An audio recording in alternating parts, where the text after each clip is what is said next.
October 13th, 1932. Detective Vincent Torino had waited 3 years for this moment. Al Capone's Cadillac, broken down on a dark stretch of Lakeshore Drive. No bodyguards, no witnesses, just 2 men and a .38 Special. Vinny stepped out of his patrol car and walked toward the most wanted man in America. Capone smiled through the passenger window like he'd been expecting him. "You here to arrest me, detective, or finish what your brother started?" That's when Vinny realized he'd walked into a trap, the construction site, the fresh cement, the shovels waiting in the moonlight. For 40 years, people wondered how Al Capone stayed untouchable in Chicago. They never knew about the cop who tried to touch him, the cop who learned that some men can't be killed, the cop who spent a lifetime keeping their secret.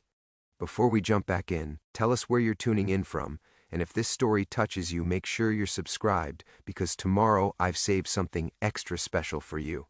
Vinny's hand trembled as it moved toward his holster. The lake wind cut through his wool coat, carrying the smell of wet concrete and something else. Something that reminded him of the stockyards where his brother Tony used to work before the bullets found him. "You look surprised, detective." Capone stepped out of the Cadillac with the casual confidence of a man who owned the city. His expensive overcoat hung perfectly despite the October chill, and his eyes held that same calculating gleam that had stared back from 1,000 wanted posters. "Didn't think I knew about little Tony Torino?" The name hit Vinny like a physical blow. 3 months ago, his younger brother had been gunned down outside a speakeasy on the South Side. The official report called it a robbery gone wrong. Vinny knew better. Tony had been asking too many questions about shipments coming through the docks, getting too close to something that powerful men wanted buried. "You killed him." Vinny's voice came out rougher than he intended. Capone laughed, a sound like gravel in a cement mixer. "I kill a lot of people, detective. You'll have to be more specific." He began walking toward the construction site, hands clasped behind his back like he was taking a Sunday stroll. "But your brother? That wasn't business. That was education." The construction site sprawled before them, skeletal steel beams reaching toward the sky like the ribs of some massive beast. The foundation had been poured that morning, Vinny knew, because he'd been watching this place for weeks, waiting, planning. The cement would still be workable, still soft enough to bury a body?" Capone finished, as if reading his thoughts. "That's what you're thinking, isn't it? Put a bullet in old Scarface and let the city swallow the evidence." Vinny's hand finally found his gun. The .38 felt heavier than it should have, like it was made of lead instead of steel. "You're under arrest for the murder of Anthony Joseph Torino." Capone turned to face him, and in the moonlight, his scars looked like cracks in marble. 23 years old, left behind a pregnant wife and dreams of making detective like his big brother. Shot 7 times in the chest and twice in the head, because sometimes dead isn't dead enough. The details hit Vinny like punches to the gut. The pregnancy, Maria hadn't told him about any pregnancy. The number of shots, the newspapers had said 3, maybe 4. But Capone knew. Capone knew everything. How? "Because I was there." Capone's smile widened, showing teeth that gleamed white in the darkness. "Because I pulled the trigger myself. Because your brother died begging for his life and calling for his big brother to save him." Vinny drew his gun. The movement felt like it took forever, like he was moving through thick honey. The .38 cleared leather and swung up toward Capone's chest, and for a split second, Vinny thought he had him, thought 40 years of Chicago police training would count for something against this monster in an expensive suit. Then he saw the other shadows moving. They rose from behind concrete barriers and steel beams like specters, at least 6 men with the kind of faces that belonged in mugshots. Big men, armed men, men who'd been waiting in the cold for hours, maybe days, for this exact moment. "You see, detective," Capone said, still standing perfectly still despite the gun pointed at his heart, "the thing about being untouchable isn't that people can't touch you. It's that when they try, they learn why they shouldn't have." One of the shadows whistled low and sharp. Footsteps crunched on gravel behind Vinny, and he realized with sick certainty that more men were moving to cut off his escape route. The patrol car might as well have been on the other side of the moon. "You could have let it go," Capone continued, his voice conversational. Could have mourned your brother and moved on with your life. Found yourself a nice girl, maybe started a family. Instead, you chose to come here tonight. You chose to make this personal. The cement smell was stronger now, mixed with the lake wind and the metallic taste of fear in Vinny's mouth. The construction site suddenly felt less like a convenient burial ground and more like a carefully prepared execution chamber. The shovels he'd spotted earlier weren't waiting for him to use them. They were waiting to be used on him. The question now, Capone said, taking a step closer to the gun barrel, is whether you die quick like a cop or slow like a rat. That choice, that's the only power you got left, Detective Vincent Torino. The way Capone said his full name made Vinny's blood turn to ice water. This wasn't a chance encounter. This wasn't even an ambush. This was a lesson. And Chicago was about to learn why some men stayed untouchable. From your living room to mine, we're all connected by these stories that refuse to stay buried. Hit that subscribe button. Tomorrow's revelation will shake everything you thought you knew about justice. The gun felt like it weighed 1,000 pounds in Vinny's hand. Behind him, footsteps shuffled closer on the gravel, but he couldn't take his eyes off Capone's face. The man looked almost bored, like staring down the barrel of a police-issued. 38 was just another Tuesday evening. You know what your problem is, Detective? Capone brushed an invisible speck of dust from his lapel. You think this is about justice. You think you're some kind of hero, come to balance the scales for poor little Tony. The mention of his brother's name sent fire through Vinny's chest. Tony, who'd saved up for 2 years to buy Maria that engagement ring. Tony, who'd practiced his proposal speech in front of the bathroom mirror until their mother told him to shut up and just ask the girl already. Tony, who'd been planning to name their first kid after Vinny, whether it was a boy or girl, all of that, gone, because of the smiling devil in front of him. But this ain't about justice, Capone continued, taking another step forward until the gun barrel almost touched his chest. This is about power. And power, Detective Torino, is knowing that even when a man's got a gun pointed at your heart, you're still the one in control. The shadows behind Capone moved closer, and Vinny caught glimpses of their faces in the moonlight. Hard faces, scarred faces, faces that belonged to men who'd killed before and would kill again without losing a minute of sleep. His finger tensed on the trigger, but something held him back.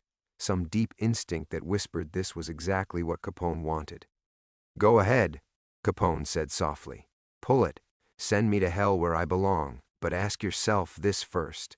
What happens to Maria after you do? To that baby she's carrying? You think my boys are just going to tip their hats and walk away? You think this ends with me?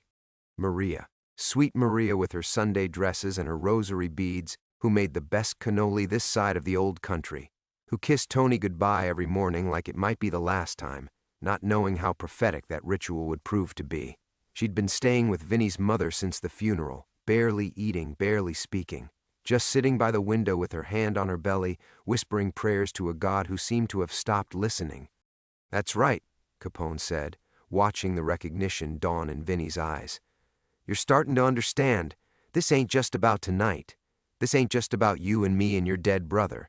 This is about everyone you've ever cared about. Everyone who'd miss you if you disappeared. And Detective, his voice dropped to a whisper, people disappear in Chicago all the time. The construction site stretched around them like a concrete graveyard. Steam rose from the freshly poured foundation, carrying the chemical smell of lime and cement. In 40 years, when they tore down whatever building rose from this spot, would they find bones mixed in with the aggregate? Would anyone even look? You got family, Detective.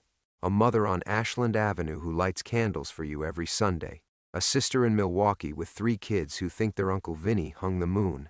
Hell, you even got that ugly mutt you found behind Kowalski's butcher shop. What was his name again? Rex? The casual mention of his dog, made Vinny's hand shake harder. Rex, who waited by the door every night until Vinny came home, who slept at the foot of his bed and barked at every shadow, like he could protect them both from the darkness that seemed to be swallowing Chicago one neighborhood at a time. Funny how attached we get to things, ain't it? Capone's eyes glittered in the moonlight. How the love we feel for others becomes a chain around our own necks. Your brother loved his wife, loved that unborn baby, and it made him weak. made him predictable, made him easy to kill. You son of a. And you, Detective Vincent Torino, you love them all. Which means you got more to lose than I do. A lot more. The weight of that truth settled on Vinny's shoulders like a lead blanket. Every Christmas dinner with his family, every Sunday at St. Bartholomew's, every quiet evening with Rex by the fire, it all hung in the balance now. One pull of the trigger might end Capone, but it would sign death warrants for everyone who mattered to him. Behind him, someone cleared their throat. The message was clear. Time was running out. The moment stretched between them like a taut wire, ready to snap. In the distance, a foghorn sounded from Lake Michigan, low and mournful, like the city itself was mourning what was about to happen. Capone smiled wider, showing those perfect white teeth. So what's it gonna be, detective? You gonna be a hero? Or you gonna be smart? The cement smell grew stronger, mixing with the lake wind and the metallic taste of his own fear. Somewhere in the darkness, a shovel scraped against concrete. 47 years later, the sound of scraping concrete still woke Vincent Torino in a cold sweat. He jerked upright in the narrow nursing home bed, his heart hammering against ribs that felt brittle as old newspaper. The morning light streaming through the window seemed too bright, too clean for the darkness that had just swallowed him whole in his dreams, or memories. The line between the two had been blurring lately, like watercolors bleeding into each other on wet paper. "Grandpa Vinny? You okay?" The voice belonged to Sarah, his granddaughter, though it took him a moment to place her face. 28 years old, sharp eyes like her grandmother's, and that stubborn set to her jaw that ran in the Torino bloodline like a genetic curse. She was sitting in the vinyl visitor's chair, a manila folder spread across her lap like she'd been there for hours. "I'm fine," Vinny croaked, though his hands were still shaking. The dream, memory, whatever it was, had felt so real he could still smell the cement, still feel the lake wind cutting through his coat. "What time is it?" "Almost 10. Sarah's voice carried that careful tone people used around the elderly, like they were made of spun glass. "You were talking in your sleep again. Something about Tony and—" She glanced down at the papers in her lap. Something about cement. The word hit Vinny like a physical blow. He forced his breathing to steady, forced his voice to stay level. "Just dreams, sweetheart. Old men have lots of dreams." But Sarah wasn't looking at him anymore. She was looking at the folder, and when she lifted her eyes again, they held something that made Vinny's chest tighten. Knowledge, questions, the kind of expression that had probably served her well as a journalist for the Chicago Tribune, but that he'd hoped never to see turned in his direction. "I found these in Mom's attic yesterday," she said, holding up a yellowed piece of paper. "She was cleaning out boxes, getting ready for the estate sale, and she asked me to go through your old police files." "Police files?" Vinny's mouth went dry as sand. "Those should have been destroyed years ago. Most of them were just routine stuff. Traffic citations, petty theft reports, that kind of thing." Sarah's voice stayed carefully neutral, but her fingers traced the edge of the paper like it might burn her. But this one was different. This one was about Uncle Tony. The name hung in the air between them like smoke. Tony, who'd been dead for 47 years but who still visited Vinny in dreams, still called out for help that never came. Tony, whose death had started the chain of events that led to that night at the construction site, to choices that couldn't be unmade. "Your uncle died in 1932, Vinny said carefully. "Long before you were born. Why would you—" "Because the official report says he was killed in a robbery." Sarah's voice grew sharper, more focused. The journalist in her was taking over, and Vinny recognized the danger in that. "But your personal notes tell a different story. They mention connections to Al Capone's organization. They mention dock workers who were too scared to talk. They mention—" She paused, consulting the paper.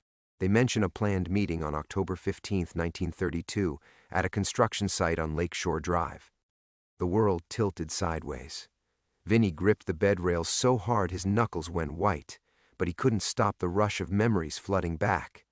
The weight of the .38 in his hand, Capone's smile in the moonlight, the sound of shovels scraping concrete, the taste of wet cement filling his mouth as they— "Grandpa?"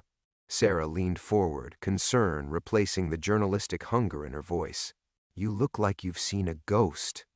More than one ghost, Vinny thought. Tony's face, pale and accusing. Capone's laugh echoing off steel beams. The faces of the men who'd held him down while the cement poured over his head, who'd left him for dead in that foundation, who'd somehow, impossibly, failed to make sure he stayed dead. Those files should have been destroyed, he repeated. But his voice sounded far away, even to himself. Sarah set the folder aside and moved closer to the bed. "Grandpa, I need to ask you something, and I need you to tell me the truth. Were you there that night, October 15th, 1932, at the construction site?" The question hung between them like a loaded gun. 47 years of keeping the secret. 47 years of carrying the weight of what had happened, what he'd tried to do, what had been done to him in return. The doctor said his mind was starting to go, that the memories would fade eventually. But this memory, this night, remained crystal clear, sharp as broken glass. Somewhere in the nursing home, a door slammed. The sound echoed like a gunshot, and Vinny was 17 again, watching Tony practice his proposal speech in their shared bedroom. 23 again, kneeling beside his brother's body in an alley that smelled of whiskey and death. 31 again, standing in the moonlight with murder in his heart and a gun in his hand. The past had found him at last. Vinny's mouth opened, but no words came. The fluorescent light above his bed hummed like an angry wasp, and somewhere down the hall, Mrs. Kowalski was arguing with a nurse about her medication.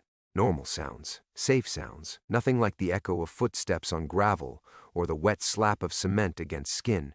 "I can't," he swallowed hard, tasting copper. "Sarah, sweetheart, some things are better left buried." But she was already shaking her head, that stubborn Torino jaw set in a line he recognized from his own mirror, back when his reflection didn't look like a stranger. "I'm not a little girl anymore, Grandpa. I've been covering crime for the Tribune for 6 years. I've seen things that would, not like this." The words came out sharper than he'd intended. "You don't understand what you're asking." Sarah pulled another paper from the folder and Vinny's heart sank. He recognized the letterhead even from across the bed. Chicago Police Department, Internal Affairs Division. A memo he'd hoped was lost forever, buried in some bureaucratic filing cabinet along with all the other secrets that made the city run. "This memo is from November 1932, Sarah said, her voice taking on that clinical tone he'd learned to fear from doctors delivering bad news. "It mentions Detective Vincent Torino being placed on administrative leave pending investigation into irregularities in the Anthony Torino homicide case." "What kind of irregularities, Grandpa?" The nursing home room felt smaller suddenly, the walls pressing in like the sides of a concrete tomb. Vinny closed his eyes, but that only made it worse. Behind his lids, he could see Capone's face, could hear that terrible laugh echoing off steel beams. "I need some water," he mumbled, reaching for the plastic cup on his nightstand. His hands shook so badly that Sarah had to help him, her fingers warm against his papery skin. When had he gotten so old? When had his hands become these trembling things that couldn't even hold a cup? "Grandpa." Sarah's voice was gentler now, but no less determined. "I called the Tribune's archives yesterday. There's almost nothing about Tony's death in the papers. Just a 3-line mention in the crime roundup. But Al Capone was front-page news every week back then. If there was really a connection..." There wasn't. The lie came automatically, 47 years of practice making it smooth as silk. "Your uncle was in the wrong place at the wrong time, that's all." But Sarah was watching his face with those sharp reporter's eyes, cataloging every twitch, every tell. "Then why were you suspended? Why does this memo mention unauthorized surveillance and failure to report suspicious activity?" The questions hit him like physical blows. Each one dragged him deeper into that October night, into memories that felt more real than the sterile nursing home room around him. He could smell the lake wind, could feel the weight of the .38 in his coat pocket, could hear Capone's voice, smooth as poison. "This ain't about justice, detective. This is about power." "I was young," Vinny said finally. "I made mistakes. The department thought it was best if I stepped away from the case. For 3 months? Sarah. And then you were quietly reinstated with a commendation for exemplary service. What kind of exemplary service earns you a medal after a suspension?" Vinny's chest tightened. The commendation had been Capone's idea, delivered through intermediaries who smiled too much and spoke in careful euphemisms, a reward for learning to keep his mouth shut, for understanding that some truths were too dangerous to speak aloud. The door to his room opened, and Nurse Patricia poked her head in. "Everything all right in here?" We heard raised voices. "We're fine," Sarah said quickly, but Vinny caught the look that passed between them. Patricia's eyes lingered on the folder in Sarah's lap, on the scattered papers that suddenly felt radioactive in the sterile room. "Visiting hours end at noon," Patricia said, but her tone was off somehow, careful, like she was reciting lines from a script. "Just so you know." After she left, the silence stretched between Vinny and his granddaughter like a taut wire. Sarah was staring at the closed door with a puzzled expression. "That was weird," she said. "Since when does Patricia care about visiting hours? Last week she let me stay until dinner." A chill ran down Vinny's spine that had nothing to do with the nursing home's aggressive air conditioning. He thought about phone calls made in the night, about conversations held in whispers, about how certain names still carried weight even after all these years. "Maybe you should go," he said quietly. "Your mother's probably wondering where you are." But Sarah was already gathering the papers, her movements quick and decisive. "I'm taking these home," she said. "I'm going to do some real research. Cross-reference dates, check police records, maybe even—" "No." The word came out like a gunshot. "Leave it alone, Sarah. Please." She looked up at him then, and for the first time he saw fear flicker in her eyes. Not fear of the truth, fear of what she was seeing in his face. The past wasn't done with him yet, and now it had found Sarah too, her hand still gripping the folder. The terror in her grandfather's eyes was unlike anything she'd ever seen, raw, primal fear that transformed his weathered face into something almost unrecognizable. "Grandpa, you're scaring me," she whispered. But Vinny was already struggling to get out of bed, his thin legs tangling in the sheets. "You have to destroy those papers. Tonight, burn them." "What?" "No, You don't understand." His voice cracked, 47 years of buried panic finally breaking free. "They killed Tony. They buried me alive. They'll do worse to you." The words hung in the air like a confession. Sarah felt the blood drain from her face as the implications crashed over her. Buried me alive. The cement trucks in his nightmares, the way he flinched at construction sounds, the decades of carefully maintained silence. "Oh my God," she breathed. "That's what happened that night. They tried to kill you." Vinny's hands shook as he gripped the bed rail. "I should have died in that foundation, should have stayed dead. But some drunk construction worker found me the next morning, half conscious and covered in concrete. By the time I got to the hospital, the story was already written. Detective Vincent Torino, hero cop, injured in the line of duty while investigating organized crime." Sarah sank back into the visitor's chair, her mind racing. The commendation, the promotion. They were buying your silence. They owned half the police department, the mayor's office, judges, prosecutors, newspaper editors. Vinny's voice grew distant, hollow. What was one more broken cop? The folder felt impossibly heavy in Sarah's lap. Each yellowed page represented a different lie, a different cover-up. How many people knew? Enough. Too many. And now you know too. Vinny finally managed to sit on the edge of the bed, his bare feet touching the cold linoleum. "They let me live because I learned my place, because I kept my mouth shut for 47 years. But you—" He looked at her with something approaching despair. "You're a reporter. You ask questions. You dig." Sarah thought about Nurse Patricia's odd behavior, the way she'd lingered by the door, taking inventory of the scattered papers. "How long do you think we have?" "Before they know what you found." Vinny laughed, but there was no humor in it. "Sweetheart, they already know. They've been watching me since the day I walked into this place, watching everyone who visits, everyone who asks about the old days." The nursing home suddenly felt less like a refuge and more like a prison. Sarah wondered how many of the staff were really caregivers, how many reports were filed after each visit, each conversation. The weight of surveillance pressed down on her like a physical force. "We could go to the police," she said. But even as the words left her mouth, she knew how naive they sounded. With what? 47-year-old allegations against a dead man? From a cop with dementia? Vinny shook his head. Besides, the families that bought my silence back then, they didn't just disappear. They evolved, got legitimate. Their grandchildren are probably running for office now. Sarah's phone buzzed in her pocket. A text message from an unknown number. Beautiful day for a drive. Lakeshore Drive is lovely this time of year. Her blood turned to ice. Grandpa.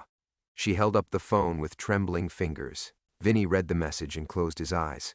When he opened them again, they held the defeated look of a man who'd been carrying a crushing weight for far too long. I used to dream about telling someone, he said quietly, about finally speaking the truth. But every time I came close, I'd think about what they did to Tony, what they did to me, what they could do to anyone I cared about. The cost of silence, Sarah whispered, understanding flooding through her. 47 years of it. 47 years of watching Capone's empire crumble naturally while I stayed quiet in my corner. 47 years of wondering if my silence made me complicit in every crime that followed, every life that could have been saved if I'd just been brave enough to speak. Sarah's phone buzzed again. This time it was a photo, the exterior of her apartment building, taken from across the street. No message needed. They know where I live, she said, surprised by how steady her voice sounded. Vinny reached for her hand, his papery skin cold against hers. I'm sorry, sweetheart. I should have burned those papers myself years ago. Should have made sure this died with me. But Sarah was already standing, her journalist's instincts overriding her fear. No. This is exactly why it can't die. Because silence is what they're counting on. Silence is what they've always counted on. The truth sat between them like a loaded gun, dangerous and inevitable. Outside, thunder rumbled in the distance, and Sarah couldn't shake the feeling that a storm was coming that would wash away more than just the October leaves. The silence stretched between them like a held breath. Sarah stared at her phone. The photo of her apartment building burned into her vision. Then, slowly, deliberately, she opened her contacts and scrolled to a number she hadn't called in years. Who are you calling? Vinny's voice cracked with panic. Detective Morrison at the Tribune's crime desk. He owes me a favor and... Sarah, no. Vinny lunged forward, his frail hand closing over her phone. You can't trust anyone. Not the police, not the papers, not even family? The question came out sharper than she'd intended, but something had been nagging at her since she'd found the files. A detail that didn't fit, a timeline that felt wrong. Grandpa, when exactly did Mom give you these papers to sort through? Vinny's grip on her phone loosened slightly. What? You said Mom found them in the attic yesterday, cleaning for the estate sale. But Mom called me 3 days ago about the sale. She's been cleaning for a week. Sarah's journalist instincts were firing on all cylinders now, connecting dots she'd missed in her initial shock. And these papers, they're not yellowed from age in an attic. They're yellowed from being handled. A lot. The color drained from Vinny's already pale face. The dementia, I get confused about time. No. Sarah pulled her phone free and stood up, backing toward the door. You're sharp as a tack when you want to be. You remembered every detail of that night in 1932, but you can't remember when Mom gave you these files? She looked down at the folder again, really looked at it. The manila was worn soft at the edges, the kind of wear that came from years of careful handling, not decades of storage. And inside, clipped to the police memo, was a yellow sticky note in her mother's handwriting. Dad, maybe it's time. Mom didn't find these by accident, Sarah said, the pieces clicking into place with sickening clarity. She's known all along. About Tony, about that night, about everything. Vinny's silence was confirmation enough. How long? Sarah demanded. How long has my whole family been lying to me? Sarah, please. How long have you all been sitting around family dinners, watching me build a career chasing the truth, knowing you were hiding this from me? Her voice rose, and she didn't care who heard. How long has Mom been watching me write crime stories, knowing her own father tried to execute a man in cold blood? That's enough. The voice came from behind her, and Sarah spun around to find her mother, Claire, standing in the doorway. She was perfectly dressed as always, her silver hair styled, her expression carefully composed. but her eyes held the same defeated weight that Sarah had seen in Vinny's face. "Mom?" Sarah's voice came out as barely a whisper. "How long have you been there?" "Long enough." Claire stepped into the room and closed the door behind her with deliberate precision. "And to answer your question, I've known since I was 16. The nightmares, the drinking, the way he'd disappear for days every October. You don't live with that kind of guilt, without it bleeding into everything around you." Sarah felt the world tilting beneath her feet. "You've both been lying to me my entire life. We were protecting you." Claire's voice carried the exhausted tone of someone who'd rehearsed this conversation 1,000 times in her head. "Do you think I wanted to raise my daughter knowing her grandfather was a would-be assassin? Knowing that our family name was built on silence and shame? So you decided to what? Let me stumble into it on my own?" Sarah looked between her mother and grandfather, seeing the family resemblance clearly for the first time. The same careful expressions, the same practiced lies. You orchestrated this whole thing, the files, the accidental discovery. "We're dying, Sarah." Claire's composure finally cracked. "Dad's dementia is getting worse.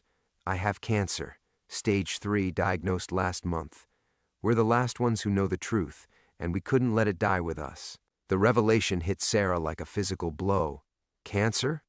Mom, why didn't you—" "Because some conversations require the right context." Claire moved to stand beside her father, their shared guilt finally visible.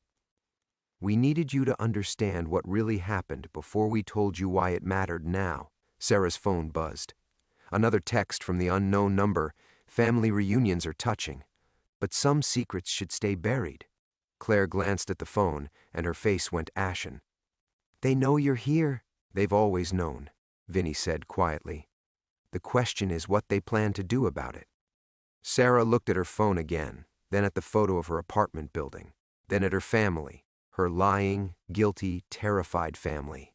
The truth she'd been chasing her entire career was sitting right here in this sterile nursing home room, wrapped in 47 years of silence and shame. And now that silence was about to get them all killed. "Well," she said, surprising herself with a laugh that bordered on hysteria, "at least I finally know where I get my talent for uncovering inconvenient truths." Outside, the thunder was getting closer. The thunder cracked overhead like a gunshot, and all three of them flinched in unison, a family trait Sarah was just beginning to recognize. She watched her mother move to the window, checking the parking lot with the practiced paranoia of someone who'd been looking over her shoulder for decades. "How much time do we have?" Sarah asked, surprised by the steadiness in her own voice. The panic was still there, but underneath it, something else was building. The same cold focus that had carried her through war zones and corruption scandals, the journalist's instinct to document truth even when that truth could destroy everything. "Depends on what they want," Vinny said. He was struggling to get dressed, his arthritic fingers fumbling with the buttons on a shirt Claire had pulled from his closet. "If they just want the papers destroyed, maybe we can—" "They don't just want the papers." Claire's voice was flat with certainty. "They want to know how much Sarah's learned, how far this has spread. Who else might know?" Sarah thought about her laptop at home, the notes she'd already started taking, the phone calls she'd planned to make. "I haven't told anyone yet. I was going to research first, verify your browser history, your search queries, phone records." Claire turned from the window, her face grim. "They don't need you to publish a story to know you're dangerous. They just need to know you're asking the right questions." The weight of surveillance that Sarah had felt earlier intensified. How long had they been watching her work? How many of her stories over the years had they monitored, evaluated, filed away? The thought made her skin crawl. "I need to understand something," Sarah said, setting the folder on Vinny's bed with careful deliberation. "That night in 1932, you said you should have died in that foundation. But you didn't just stumble into that confrontation, did you? You planned it." Vinny's hand stilled on his shirt buttons. "Sarah, no more lies, no more protection. If we're all about to die anyway, I want to know what really happened." She pulled out her phone and opened the voice recorder app. I want to know why my grandfather tried to execute Al Capone. Don't Claire moved toward her daughter, but Sarah stepped back. They already know everything anyway, right? So what's the harm in having a record? Sarah held up the phone. Maybe someone will find it someday. Maybe the truth will matter to someone. Vinny looked at the phone, then at his daughter, then back at Sarah. Something shifted in his face, the careful mask he'd worn for 47 years finally cracking completely. They killed Tony because he found out about the deal, he said quietly. The real deal. Not just protection money or looking the other way. Capone was feeding information to the feds. The words hit the room like a bomb. Sarah's hand holding the phone began to tremble. What? Elliot Ness, the Untouchables. They weren't as untouchable as everyone thought. Half their intelligence came from Capone himself. He was playing both sides, eliminating competition while staying one step ahead of prosecution.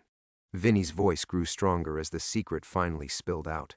Tony found the payment records. Federal money laundered through city contracts, finding its way back to Capone's organization. Claire sank into the visitor's chair like her legs had given out.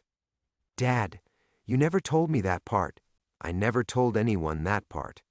That's what they buried me alive for. Not because I tried to kill Capone, but because I found out he was working with the government. Because I learned that the biggest crime boss in Chicago was a federal informant. Sarah's mind raced through the implications. The corruption wasn't just local. It went all the way to Washington. J. Edgar Hoover's FBI, Treasury agents, federal prosecutors who needed wins but couldn't afford to lose their best source of intelligence. Vinny was talking faster now, 47 years of silence breaking like a dam. They let Capone run Chicago as long as he kept feeding them information about every other criminal organization in the country. And when he finally got convicted, tax evasion. A slap on the wrist compared to what he could have gotten. And even then, he only served 7 years. Vinny laughed bitterly. 7 years for the man who controlled half the crime in America. You think that was coincidence? Sarah's phone buzzed again. This time it was a call from an unknown number. She looked at her family, her dying, guilty, terrified family, and answered it. Miss Torino. The voice was smooth, professional, with just a hint of accent that could have been Italian or could have been something else entirely. I think it's time we had a conversation. Outside, the storm finally broke, sending sheets of rain against the nursing home windows. The sound was like static, like the white noise that comes before everything goes dark. Sarah looked at her grandfather, seeing not the frail old man in the hospital bed, but the young cop who tried to kill a federal informant and nearly died for it. Where? She said into the phone. The answer, when it came, made perfect sense. Lakeshore Drive. The line went dead, leaving Sarah staring at her phone as rain lashed the nursing home windows with increasing fury.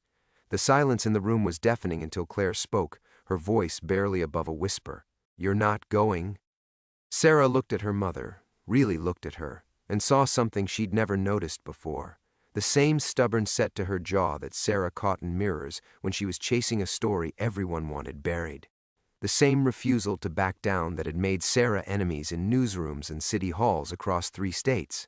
Yes, I am. Sarah pocketed her phone and reached for the manila folder. This ends tonight.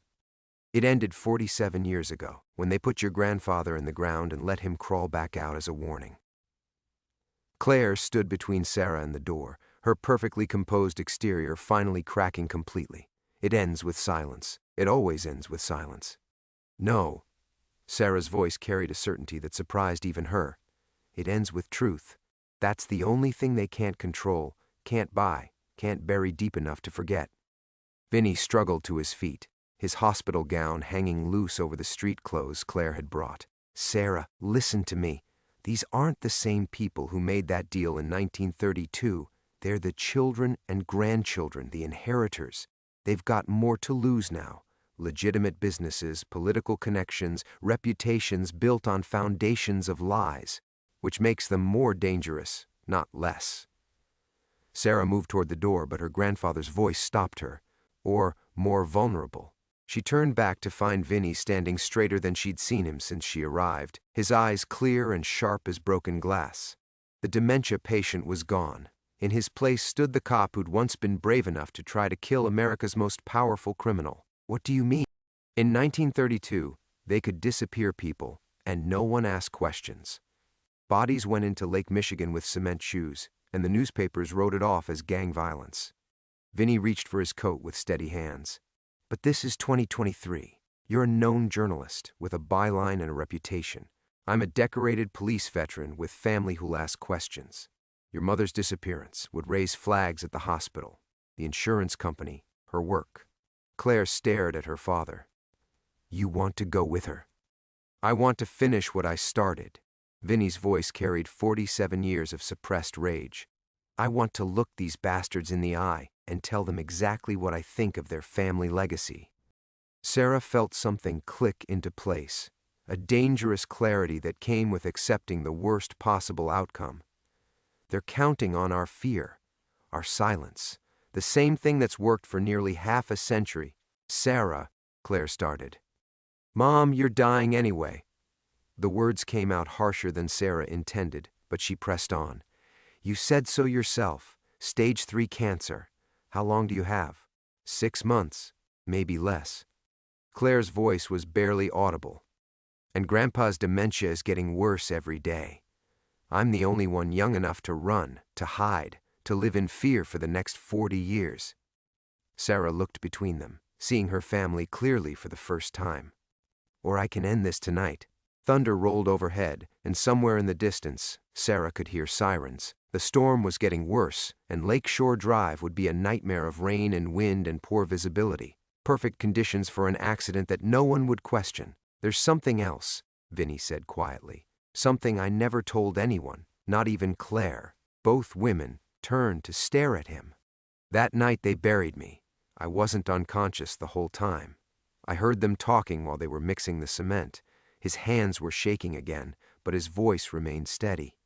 They mentioned a ledger, a record of all the payments, all the deals, all the names going back to 1932. Insurance, they called it. Sarah's journalist instincts fired like synapses. Insurance against what? Against each other. Against changing times. Against the day when someone might decide that the old arrangements needed to be renegotiated. Vinny reached for Sarah's hand. If that ledger still exists, it would be the story of the century.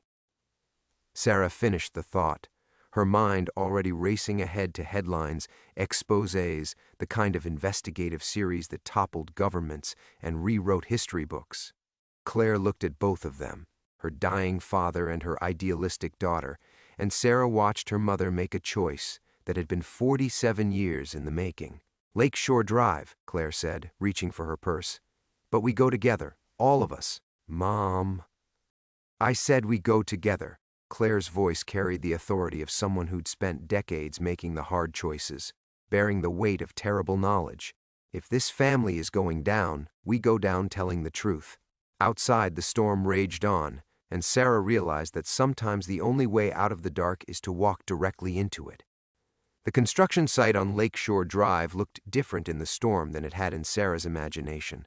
Smaller somehow, less mythic. Just another hole in the ground where something new would rise, built on the bones of old secrets. They sat in Claire's sedan, engine running, wipers fighting a losing battle against the rain. The meeting point was 50 yards away, a concrete barrier where Lakeshore Drive narrowed for construction, the same stretch where Vinny had tried to kill Al Capone 91 years ago. No one's coming, Claire said for the third time, her knuckles white on the steering wheel. But Sarah could see the headlights approaching through the storm, moving slowly, deliberately. A black SUV that looked like every government vehicle she'd ever seen, anonymous and official and terrifying. They're here, Vinny said from the back seat. His voice was calm, almost peaceful. Right on time. The SUV stopped 30 feet away, close enough for conversation but far enough to run if things went wrong. A single figure emerged, a woman in her 60s, gray-haired and professional, carrying an umbrella that did nothing against the sideways rain. Sarah rolled down her window as the woman approached. Miss Torino, I'm Helen Morrison, Deputy Director of the Federal Bureau of Investigation. She had to shout over the storm. I think we have some things to discuss. The words hit Sarah like cold water. FBI. Not mob enforcers or corrupt cops or shadowy conspirators. Federal agents. You're the voice on the phone? I am. And before you ask, yes, we've been monitoring your research. Yes, we know about the files your grandfather showed you. And yes, we know about the ledger he mentioned. Sarah looked back at Vinny, who was staring at the woman with something between recognition and amazement. You're going to kill us, Claire said flatly. Helen Morrison actually smiled. Mrs. Patterson, if we wanted you dead, you wouldn't have made it out of the nursing home parking lot. She gestured toward the construction site. Mind if I get in? This storm is biblical. Against every instinct, Sarah unlocked the doors. Morrison slid into the passenger seat, folding her umbrella and studying the 3 generations of Torinos with professional interest. Your grandfather was right about the ledger, she said without preamble. It exists, has existed, in various forms for 91 years. Names, dates, payments, arrangements, a complete record of one of the most successful criminal intelligence operations in American history. Capone was your informant, Sarah said. Among others, the arrangement outlasted Capone, outlasted Hoover, outlasted every administration since. Organized crime became organized intelligence. Morrison turned to look at Vinny. Your grandfather nearly destroyed a century of work with his moral clarity, so you buried him alive. We weren't involved in that particular response. That was old-school Chicago politics, and it was excessive. Morrison's voice carried genuine regret. By the time we learned what had happened, the damage was done. Your grandfather was traumatized, your family was terrorized into silence, and a good cop's career was destroyed. Sarah felt the world shifting again, reality reorganizing itself around new information. What do you want from us? The same thing we've wanted for 47 years. Silence. Morrison reached into her jacket and pulled out a tablet, its screen bright against the storm-dark car. But we're prepared to offer something in return. She swiped the screen, revealing a document with official seals and signatures. Full disclosure of the Chicago operation, 1932 to 1985. Names, payments, arrangements. Everything your grandfather suspected and more. Sarah leaned forward, scanning the document. Federal agents taking money from organized crime, city officials trading information for protection, judges throwing cases, prosecutors dropping charges, cops looking the other way. Decades of institutional corruption laid out in bureaucratic detail. Why? She whispered. Because the operation ended 38 years ago. Because most of the participants are dead. And because a retired FBI agent named Margaret Chen has been pressuring the director for transparency regarding historical operations.